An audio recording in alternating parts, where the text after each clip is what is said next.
नमस्कार, स्वागत है आप सभी का डीडी न्यूज के इस खास बुलेटिन एक्सप्रेस 100 में, जहां आपके लिए लेकर आते हैं राजनीति, मनोरंजन, देश दुनिया, खेल और व्यापार जगत की सभी बड़ी खबरों को एक्सप्रेस यानी फटाफट अंदाज में। आपके साथ मैं हूं मुकुल शर्मा और आइए अब खबरें देखते हैं तेज रफ्तार से। लोकमाता अहिल्याबाई होलकर की 300वीं जयंती समारोह आज। प्रधानमंत्री नरेंद्र मोदी भोपाल में महिला सशक्तिकरण महासम्मेलन में लेंगे भाग। कई विकास परियोजनाओं की करेंगे शुरुआत।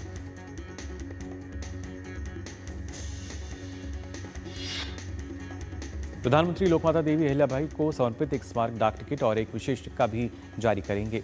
300 रुपए के सिक्के पर अहिल्याबाई होलकर का होगा चित्र।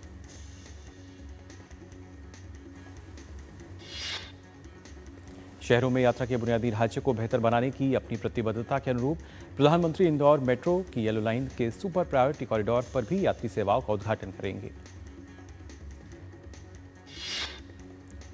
प्रधानमंत्री उज्जैन में आगामी सिंहस्थ महाकुंभ 2028 से संबंधित शिप्रा नदी पर 860 करोड़ रुपए से अधिक के घाट निर्माण कार्यों की आधारशिला भी रखेंगे। केंद्रीय गृह मंत्रालय के निर्देश पर पाकिस्तान से सटे सीमावर्ती राज्यों में आज ऑपरेशन शील्ड के तहत मॉक ड्रिल आयोजित की जाएगी। ये मॉक ड्रिल 5 राज्यों और एक केंद्र शासित प्रदेश में होगी। केंद्रीय गृह मंत्री अमित शाह आज पश्चिम बंगाल के दौरे पर रहेंगे। इसके अलावा वे दिल्ली के एनईएमसी कन्वेंशन सेंटर में पंडित दीनदयाल उपाध्याय के एकात्म मानववाद पर व्याख्यानों की 60वीं वर्षगांठ पर आयोजित राष्ट्रीय संगोष्ठी को भी संबोधित करेंगे। केंद्रीय मंत्री शिवराज सिंह चौहान ने आज 1 दिवसीय हरियाणा दौरे पर रहेंगे। पानीपत स्थित आर्या पीजी कॉलेज में आयोजित कार्यक्रम में करेंगे शिरकत। विकसित कृषि संकल्प अभियान को करेंगे संबोधित। कांग्रेस सांसद शशि थरूर के नेतृत्व में डेलीगेशन कोलंबिया में है। प्रतिनिधिमंडल ने बोगोटा में कोलंबियन कांग्रेस का दौरा किया। कोलंबियन कांग्रेस एक द्विसदनीय राष्ट्रीय विधायिका है, जिसका गठन सीनेट और प्रतिनिधि सभा द्वारा किया जाता है। बोगोटा में कांग्रेस सांसद शशि थरूर के नेतृत्व में सर्वदलीय प्रतिनिधिमंडल ने नेशनल कांग्रेस में सदन प्रतिनिधि और सीनेट के दूसरे आयोग के सदस्य के साथ बैठक की। शशि थरूर ने कहा, हमें गर्व है कि हम महात्मा गांधी की भूमि से हैं। उन्होंने कहा कि हमें अहिंसा और शांति का महत्व सिखाया है और उन्होंने हमारा स्वतंत्रता के संघर्ष में भी नेतृत्व किया। कांग्रेस सांसद शशि थरूर ने कहा, एक तरफ आतंकवादी और दूसरी तरफ निर्दोष नागरिकों के बीच कोई समानता संभव नहीं है।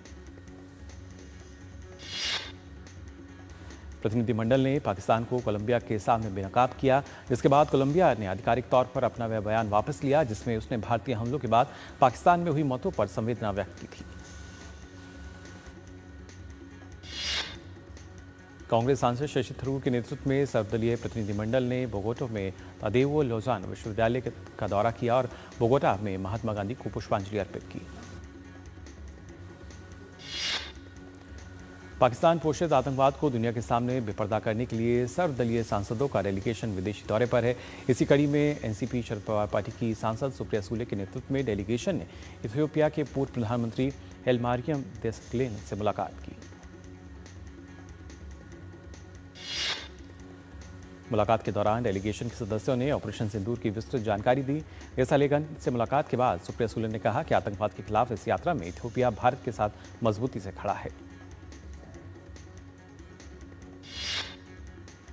भाजपा सांसद अनुराग ठाकुर ने कहा है कि इथियोपिया के पूर्व प्रधानमंत्री हैलमारियम देसालेगन के साथ हमारी बहुत अच्छी बैठक हुई है। उन्होंने कहा कि दक्षिण देशों को आतंकवाद के खिलाफ एकजुट होना चाहिए और एक स्वर में बात करनी चाहिए।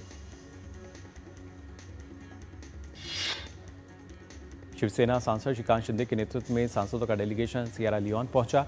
शिंदे के नेतृत्व में ग्रुप 4 के प्रतिनिधिमंडल ने सियरा लियोन के उपराष्ट्रपति मोहम्मद जुल्दे जल्हो से मुलाकात की। मुलाकात के दौरान सियरा लियोन के उपराष्ट्रपति ने आतंकवादी गतिविधियों को लेकर कड़ी निंदा की, साथ ही पहलगाम में हुए हमले पर दुख व्यक्त किया। भारतीय समुदाय के साथ बातचीत करते हुए शिवसेना सांसद श्रीकांत शिंदे ने कहा कि ऑपरेशन सिंदूर की सफलता और भारत के आतंकवाद विरोधी अभियान की जानकारी देने के लिए हम यात्रा कर रहे हैं। उन्होंने कहा कि पूरी दुनिया में पाकिस्तान बेनकाब होता जा रहा है। शिवसेना सांसद श्रीकांत शिंदे के नेतृत्व में आए प्रतिनिधिमंडल में शामिल भाजपा सांसद अतुल गर्ग ने कहा, भारत दुनिया की चौथी सबसे बड़ी अर्थव्यवस्था बन चुका है। भारत में हथियारों की कोई कमी नहीं है। अब हम हथियार बनाते भी हैं और बेचते भी हैं। भाजपा सांसद बांसी स्वराज ने कहा, ये नया भारत है जो रुकता नहीं है, झुकता नहीं है और माफ नहीं करता। ये नया भारत है जिसने आदर्श बदलाव किया है और कहा कि उन्होंने हम मुंहतोड़ जवाब देंगे। वहीं बीजेडी सांसद सस्मिता पात्रा ने ऑपरेशन सिंदूर की सफलता को बताते हुए कहा, हमने पाकिस्तान में घुसकर उन पर हमला किया। ये नया भारत है और आप नए भारत का चेहरा हैं। शिवसेना सांसद श्रीकांत शिंदे के नेतृत्व के ग्रुप 4 के प्रतिनिधिमंडल ने सिएरा लियोन के विदेश मामलों और अंतर्राष्ट्रीय सहयोग के उपमंत्री फ्रांसिस पी अलघाली से मुलाकात की। फ्रांसिस पी अलघाली ने कहा, सिएरा लियोन में हमारे पास बहुत ही जीवंत भारतीय प्रवासी आबादी है और उन्होंने अर्थव्यवस्था और भारत के साथ संबंधों में बहुत योगदान दिया है। साथ ही उन्होंने कहा कि हम हिंसा और निर्दोष नागरिकों की जान जाने की निंदा करते हैं। भाजपा सांसद रविशंकर के नेतृत्व में ग्रुप 7 के सदस्यों ने डेनमार्क के कोपेनहेगन में भारतीय समुदाय के लोगों से मुलाकात की। भारतीय समुदाय को लोगों को संबोधित करते हुए रविशंकर प्रसाद ने कहा कि पूरी दुनिया पाकिस्तान की करतूत को जानती है।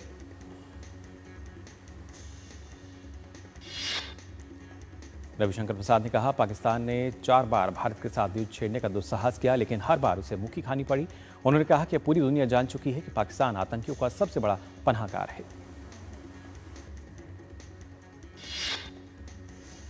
शिवसेना यूबीटी सांसद प्रियंका चतुर्वेदी ने कोपेनहेगन में कहा कि वे उन सभी ताकतों से लड़ना जारी रखेंगी जो एक देश से दूसरे देश के बीच लड़ने की हिम्मत रखने के बजाय नागरिकों को निशाना बनाती हैं। सर्वदलीय प्रतिनिधिमंडल के दौरे के नतीजों पर डेनमार्क में भारतीय राजदूत मनीष प्रभात ने कहा है कि हमने भारत और डेनमार्क के बीच बेहतरीन राजनीतिक संबंधों और रणनीतिक साझेदारी पर जोर दिया। उन्होंने कहा कि भारत के खिलाफ आतंकवाद के गंभीर खतरों पर डेनमार्क का ध्यान आकर्षित किया। भाजपा सांसद बैजयंत पांडा के नेतृत्व में सर्वदलीय प्रतिनिधिमंडल ने अल्जीरिया में भारतीय राजदूत डॉक्टर स्वाति विजय कुलकर्णी से मुलाकात की। डीएम के सांसद कनिमोझी के नेतृत्व वाले सर्वदलीय प्रतिनिधिमंडल में शामिल आरजेडी सांसद प्रेमचंद गुप्ता ने कहा, हर भारतीय चाहे वह कहीं भी हो या संकल्प लेता है कि आतंकवाद को बर्दाश्त नहीं किया जाएगा। दुनिया पाकिस्तान के इस दुस्साहस को बर्दाश्त नहीं करेगी। आप सांसद डॉक्टर अशोक कुमार मित्तल ने कहा, आतंकवाद के खिलाफ इस लड़ाई में हम सब प्रधानमंत्री मोदी के साथ हैं और यह सिर्फ भारत की लड़ाई नहीं है बल्कि भारत पूरी दुनिया के लिए लड़ रहा है। उत्तराखंड के बहुचर्चित अंकिता भंडारी हत्याकांड प्रकरण में संलिप्त 3 आरोपियों को कोटद्वार स्थित अपर जिला एवं सत्र न्यायालय ने शुक्रवार को दोषी करार देते हुए उम्रकैद की सजा सुनाई। इन आरोपियों में पुलकित आर्या, उसके कर्मचारी सौरभ भास्कर और अंकित गुप्ता शामिल हैं। इन सभी को 302, 201, 354 धाराओं में दोषी पाया गया। दिल्ली के भारतनगर इलाके में पुलिस ने एक बड़ी कार्रवाई करते हुए 30 अवैध रूप से रह रहे बांग्लादेशी नागरिकों को गिरफ्तार किया है। इनमें पुरुष, महिलाएं और बच्चे शामिल हैं। ये लोग बिना अवैध दस्तावेजों के भारत में दाखिल हुए थे। पकड़े गए लोगों ने स्वीकार किया है कि वे एजेंट की मदद से अवैध रूप से सीमा पार कर दिल्ली पहुंचे। ये सभी बांग्लादेश के रंगपुर राज्य के कुरीग्राम जिले के विभिन्न गांवों के रहने वाले हैं। मंगोलिया के उलान बटोर में भारत मंगोलिया संयुक्त अभ्यास नोमैडिक एलिफ 2025 का 17वां संस्करण आज से होगा शुरू। यह अभ्यास भारत और मंगोलिया के बीच एक द्विपक्षीय अभ्यास है।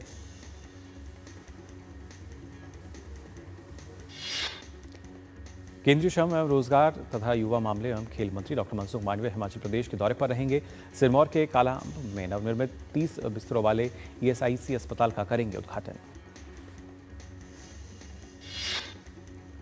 भारत की राजनीति एक बार फिर राष्ट्रीय सुरक्षा के मुद्दे पर गर्मा गई है। केंद्रीय कोयला एवं खान मंत्री जी किशन रेड्डी ने कांग्रेस नेताओं पर देश के बहादुर सैनिकों को नीचा दिखाने और भारतीय सेना की प्रतिष्ठा को आघात पहुंचाने का आरोप लगाया।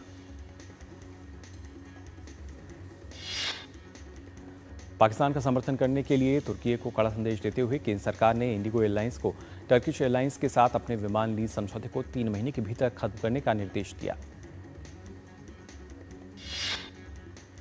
इंडिगो ने टर्किश एयरलाइंस से 2 बोइंग 777 विमान लीज पर ले रखे हैं, जिसके लिए उसे 31 मई तक की इजाजत दी गई थी। कंपनी ने नागरिक उड्डयन मंत्रालय से इस अनुमति को 6 महीने तक बढ़ाने की मांग की थी। सिंगापुर में 2 दिवसीय वार्षिक रूप से आयोजित शांग्री-ला डायलॉग के 22वें संस्करण में भारत सहित दुनिया भर के कई देशों के सेना प्रमुख और रक्षा मंत्री हिस्सा ले रहे हैं। इस कार्यक्रम में भारत का प्रतिनिधित्व सीडीएस जनरल अनिल चौहान कर रहे हैं। इस दौरान Chief of Defence Staff General Anil Chauhan ने कई देशों के रक्षा बलों के प्रमुखों और वरिष्ठ सैन्य नेतृत्व से द्विपक्षीय बैठक की।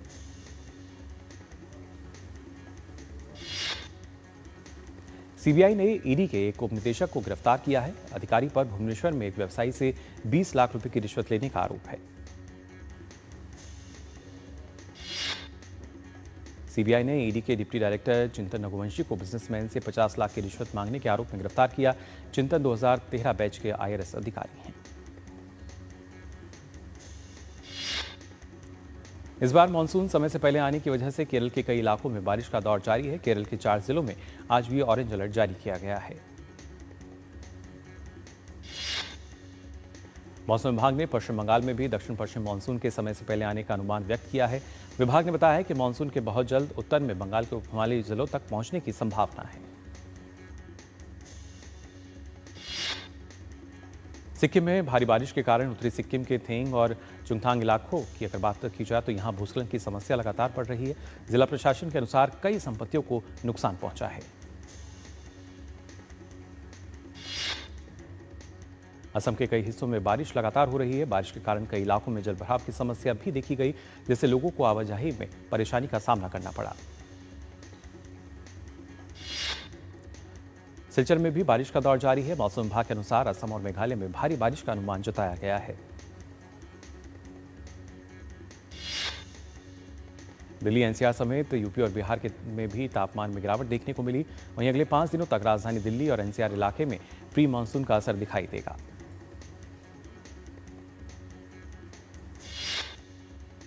और फिलहाल एक्सप्रेस 100 में हम यहां रुकने एक छोटे से ब्रेक के लिए जल्द लौटते हैं।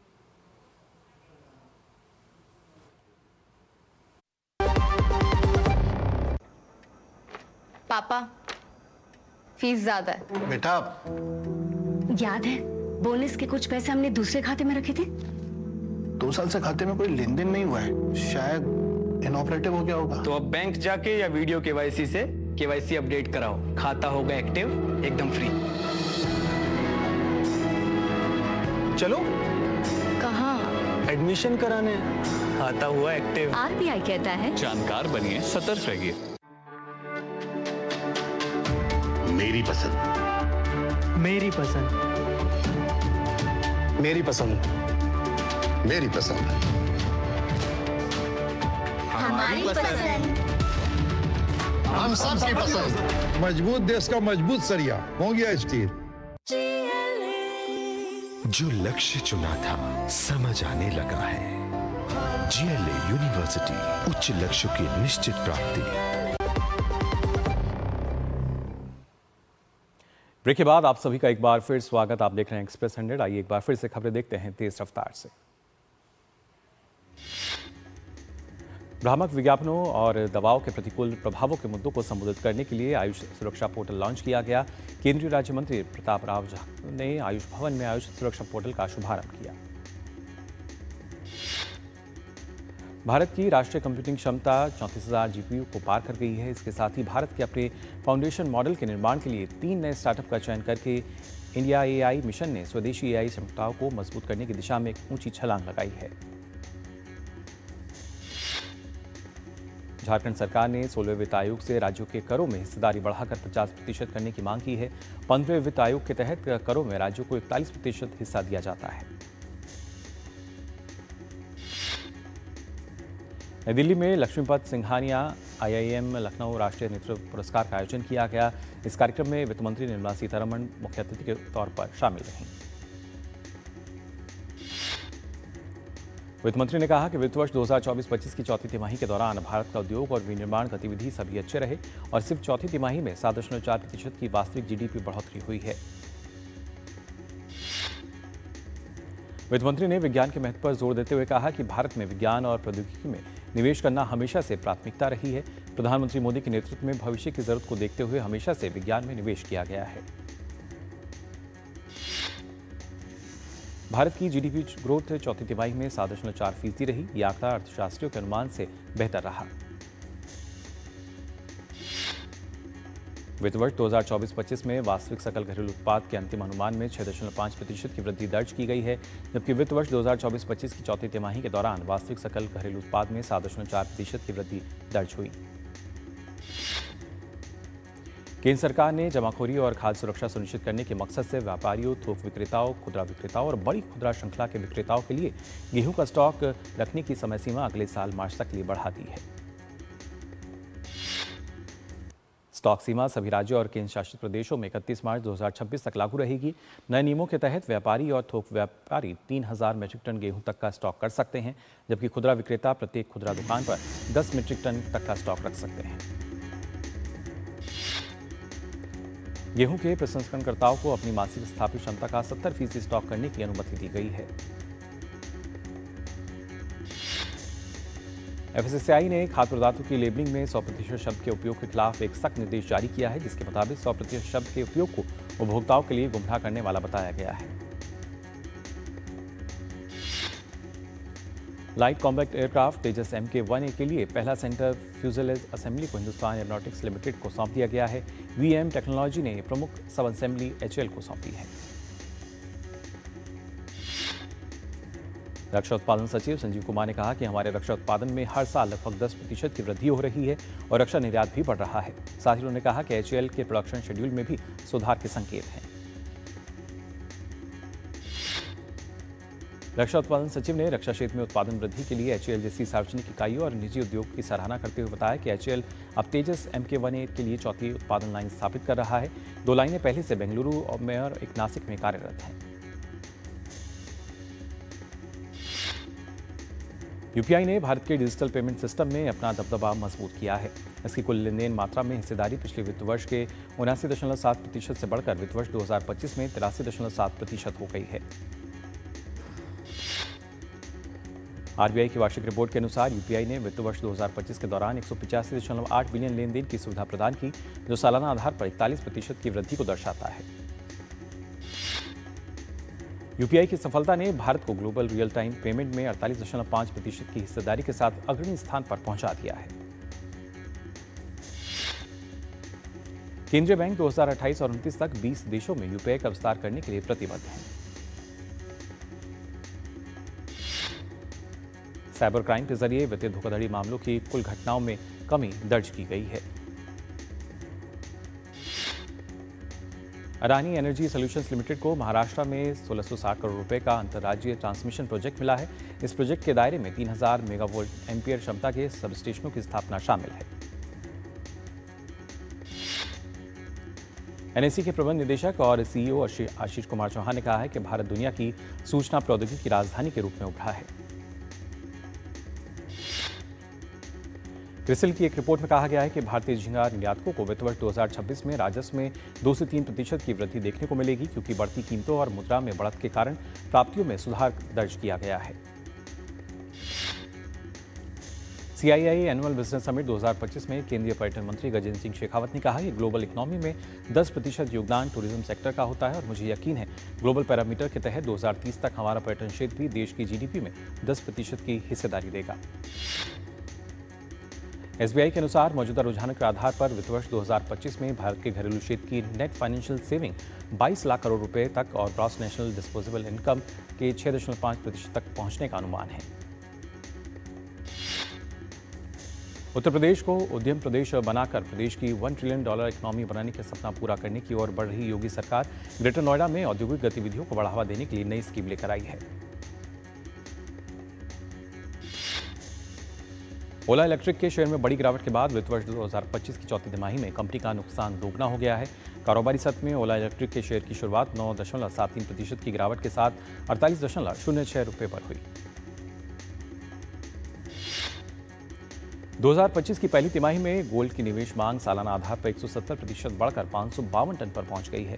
मोतीलाल ओसवाल की रिपोर्ट में बताया गया है कि गोल्ड की निवेश की मांग बढ़ने की वजह गोल्ड ETF में इनफ्लो बढ़ना है। अमेरिकी सुप्रीम कोर्ट ने राष्ट्रपति डोनाल्ड ट्रंप के प्रशासन को अमेरिका में रह रहे लाखों वेनेजुएला, क्यूबा, हैती और निकारागुआ के प्रवासियों की अस्थायी कानूनी स्थिति को रद्द करने की अनुमति दे दी है, जिससे निर्वासन बढ़ाने के रिपब्लिकन राष्ट्रपति के अभियान को बल मिला है। जापान के शीर्ष टैरिफ वार्ताकार ने कहा है कि जापान और अमेरिका ने अगले महीने होने वाले G7 शिखर सम्मेलन से पहले व्यापार वार्ता का एक दौर आयोजित करने पर सहमति व्यक्त की है। उन्होंने इस बात पर जोर दिया कि कोई भी समझौता ऑटोमोबाइल सहित वॉशिंगटन के सभी टैरिफ पर रियायत के बिना नहीं होगा। रूस ने उन फर्जी खबरों को खारिज कर दिया है जिसमें दावा किया गया था कि कराची में स्टील मिल लगाकर रूस पाकिस्तान के साथ आर्थिक संबंध बढ़ा रहा है। यूरोपीय संघ ने बांग्लादेश में सफल राजनीतिक परिवर्तन का आग्रह करते हुए कहा है कि बांग्लादेश में आम चुनाव जल्दी या देर से हों, ये पूरी तरह से यहां की सरकार पर निर्भर करता है।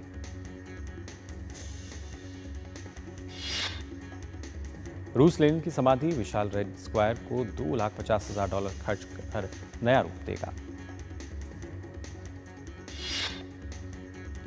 मंगोलिया में बीते 24 घंटों में खसरे के संक्रमण से 335 नए मामले दर्ज किए गए हैं, जिससे देश में कुल मामलों की संख्या 4,274 हो गई है। पीस ऑपरेशन के अंडर सेक्रेटरी जनरल जेन पियरो डेक्राइस ने भारत की प्रशंसा करते हुए कहा है कि शांति रक्षकों के खिलाफ अपराध करने वालों को न्याय के कटघरे में लाने के अभियान का नेतृत्व करके भारत शांति अभियानों में महत्वपूर्ण भूमिका निभा रहा है। गुरुवार को समुद्री गश्ती विमान के दुर्घटनाग्रस्त होने की घटना पर दक्षिण कोरियाई नौसेना ने बताया कि विमान में सवार चालक दल के सदस्यों ने आपातकालीन स्थिति के बारे में अंतिम क्षण तक ग्राउंड कंट्रोल टावर से कोई संपर्क नहीं किया था।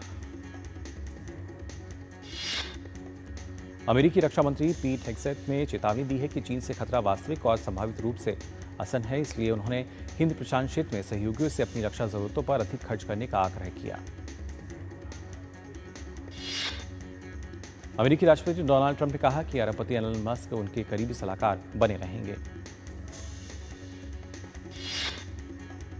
इजरायली हमलों में सीरिया के तटीय शहर लताकिया और टाटोस को निशाना बनाया गया, जिसमें एक व्यक्ति की मौत हो गई।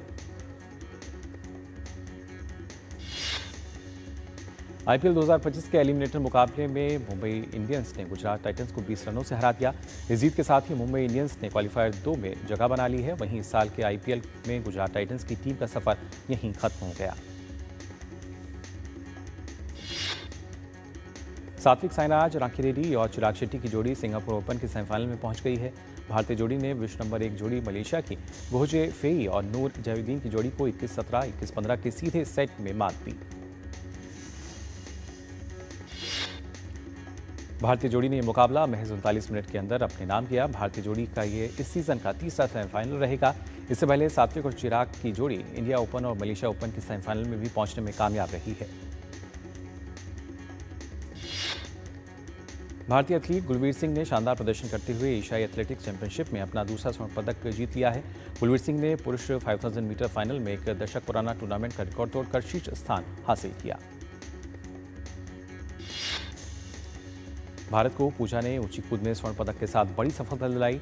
18 साल की पूजा ने अपने अंतिम से पहले प्रयास में 1.89 मीटर की छलांग के साथ उज्बेकिस्तान की सफीना को पछाड़कर स्वर्ण पदक जीता।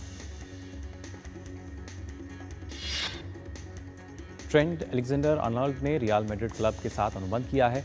ट्रेंट इस रविवार को लिवरपूल को छोड़कर रियल मैड्रिड क्लब के साथ जुड़ेंगे।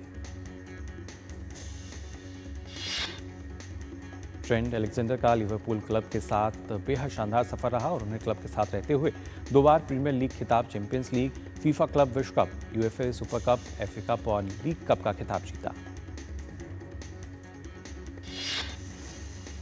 पोलैंड की ईगा स्वांतक ने साल के तीसरे ग्रैंड स्लैम में फ्रेंच ओपन के चौथे दौर में प्रवेश कर लिया है।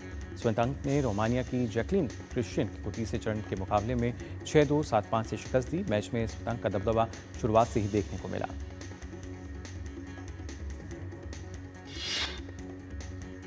बेलारूस की आर्यन साबालेंका फ्रेंच ओपन प्रतियोगिता के चौथे दौर में पहुंच गई हैं। साबालेंका ने तीसरे दौर के मुकाबले में सर्बिया की ओल्गा डेनिलोविच को 6-2, 6-3 के सीधे सेट में शिकस्त दी।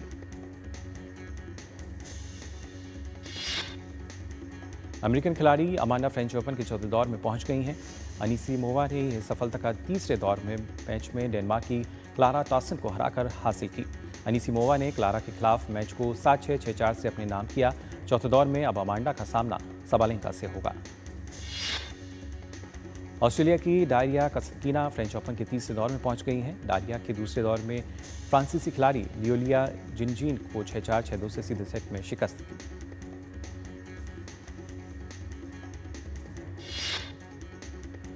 तो फिलहाल के लिए एक्सप्रेस 100 में बस इतना ही। आगे देखिए मनी मंत्रा और देखते रहिए डीडी न्यूज़।